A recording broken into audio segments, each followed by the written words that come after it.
That's a great point, and I think that you tie it so well to a business case.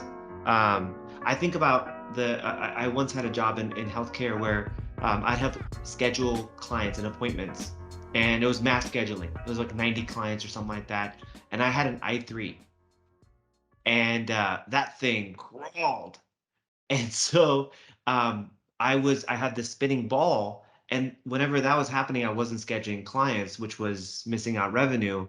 Um, what is that? What is the relationship between, let's say, productivity and hardware when thinking about these things?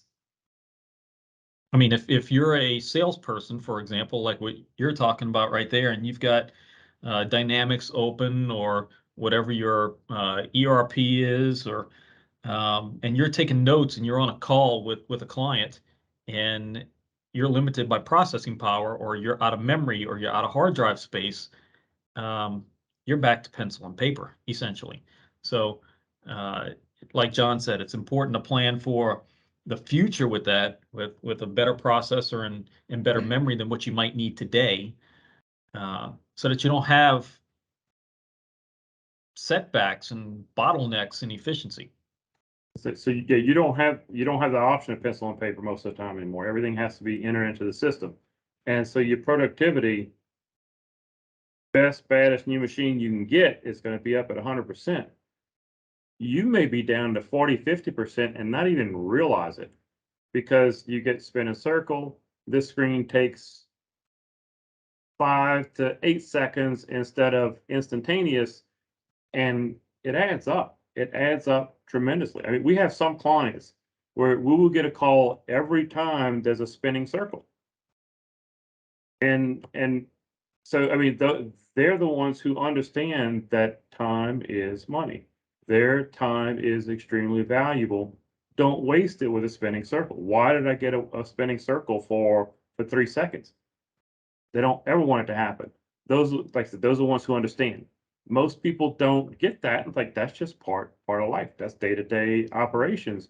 And when you realize how much money you're losing because your entire staff is spending, yeah, I mean, even 1%, 10% of the day, easy, probably more like 30 to 40. Some of these machines, when we go and do a discovery on a new client, and we see what it is they're using, like how do you do this? You shouldn't be making money at all with this equipment. If, We if have you're in if you're in the healthcare institute, for example, and your doctor walks into the office with his laptop, for example, or her laptop, and they sit down and they look up your patient history and what you're allergic to and everything, do you think that doctor wants to sit there and say, "Well, hold on for a few minutes while my machine refreshes here," while the or do they waiting want room to is get right packed. to it? While the waiting room is packed.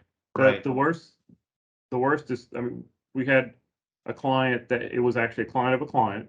We went in and they wanted changes to all the machines. It had more to do with the server than the workstations. But we had to point every machine to the server. And we were supposed to do 3 locations. And we had 48 hours for the first one, and 24 hours for the second one, and 24 hours for the third one. That we were 18 hours in on the first one, and I was almost having panic attacks. And it's like, I don't know how these people do their jobs. It was going to take us 7 to 8 days to do that first one because all the machines were so slow. Server was fine, it was done. We couldn't get the machines to respond.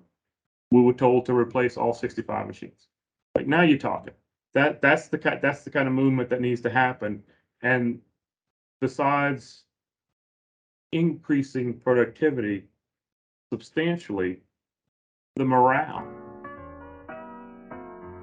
the frustration level, people don't even realize how frustrated they're getting with all the time they're wasting until they all of a sudden see they're not wasting it anymore. It's a huge impact.